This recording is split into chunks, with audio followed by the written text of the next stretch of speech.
Hey, it's Dorr with Tactical Hyve. I'm joined here with subject matter experts Dutch and Dave. In this video, we're going to be covering the age-old question of when do I transition, when do I reload? It's up next.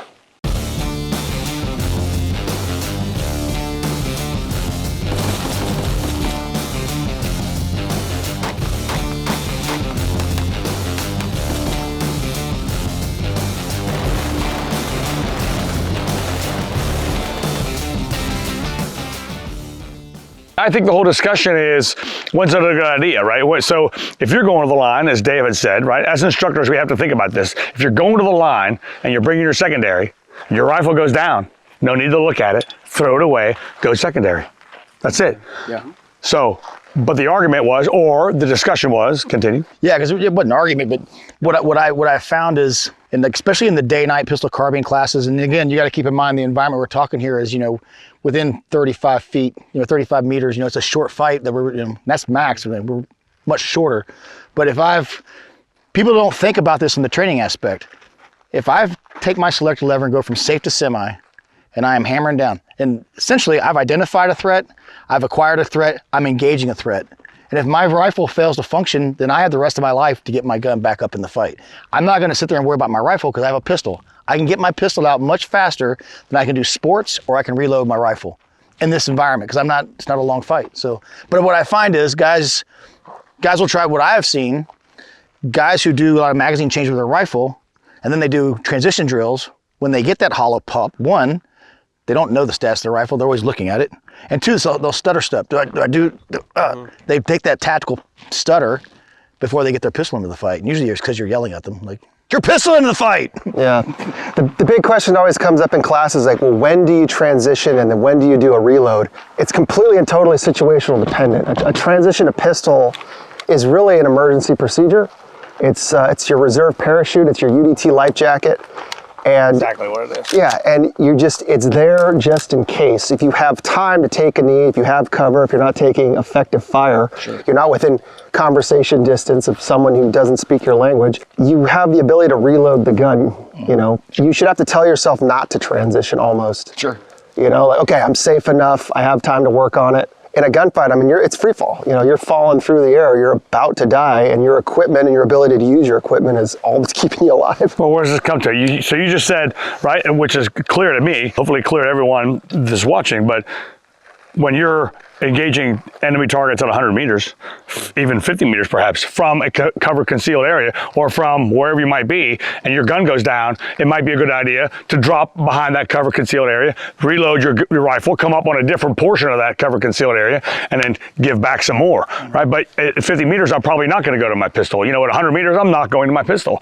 But certainly if you're in what commonly known as CQB distance, right, something between 3 to probably 20 meters, I'm gonna go to my pistol. And the thing, like you said too, Dorr, it's a life preserver or it's a parachute. Once I go dead, right? This is, I know it's dead. If it's dead, I can throw it away.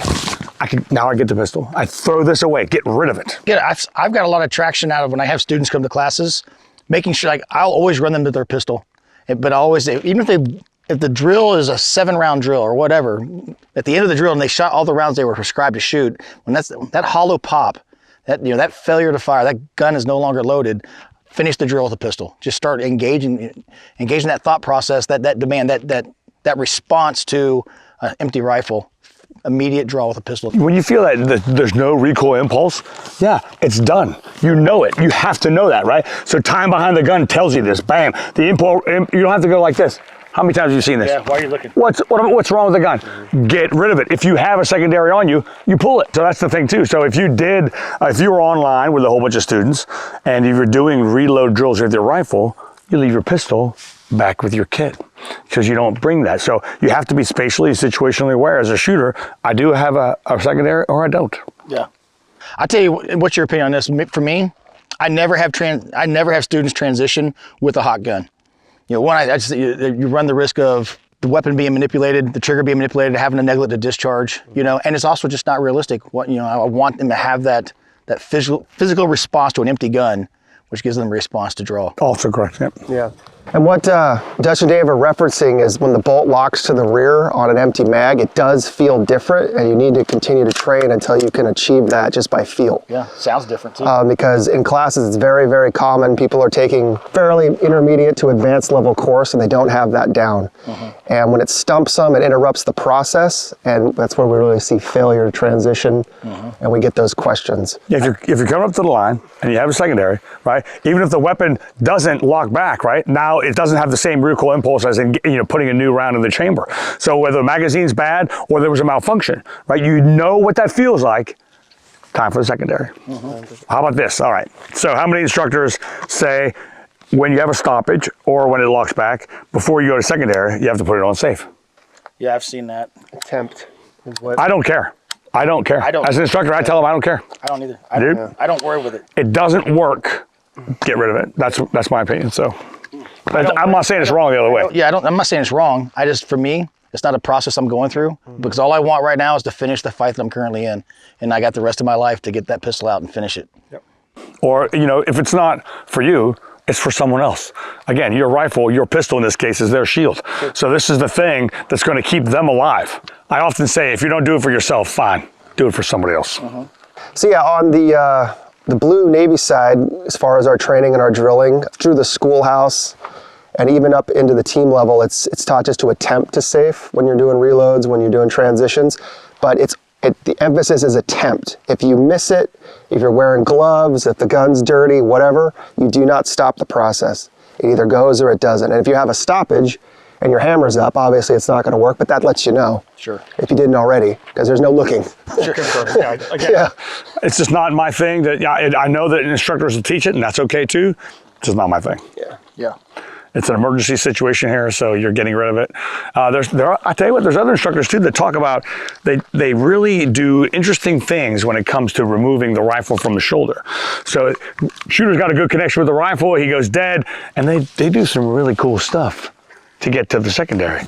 I don't. I'm a big fan of drop it and go. And that's all there is to it, man. Get rid of this thing. I'll guide it down, because this goes to sling setup too. Another major con I see to a single point sling, and you see it with students all the time. They got their rifle up, that single point sling, and they transition, they let it go, and it's just, it's a 7-pound, 8-pound weight just dangling everywhere. It's terrible. So the blue side, for the longest time, you don't see them as much anymore, but we were living in a single point world. And if you didn't guide that thing down, man, you were going to eat it.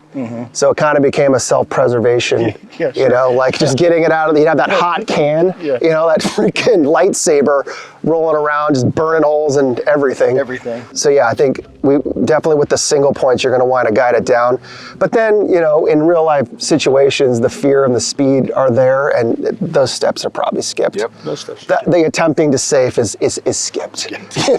I'm not going to sugarcoat it. You're going to skip those steps. But yeah, I think definitely in a single point world, you got to guide it down and get it out of the way, especially with a can. We spent the last couple of minutes talking about do not put your rifle on safe when you're going to transition. When do you transition? What's the proper way to train that transition? We certainly hope you enjoyed the video. If you did, subscribe, like it, hit the bell to get fed. And what else you got, fellas? Train transitions. How do you fix that? Training. Dry fire training, man. That's it. All right, guys, thanks for being here. Don't forget to get out there and train. And you heard the man. Hit that like. God bless.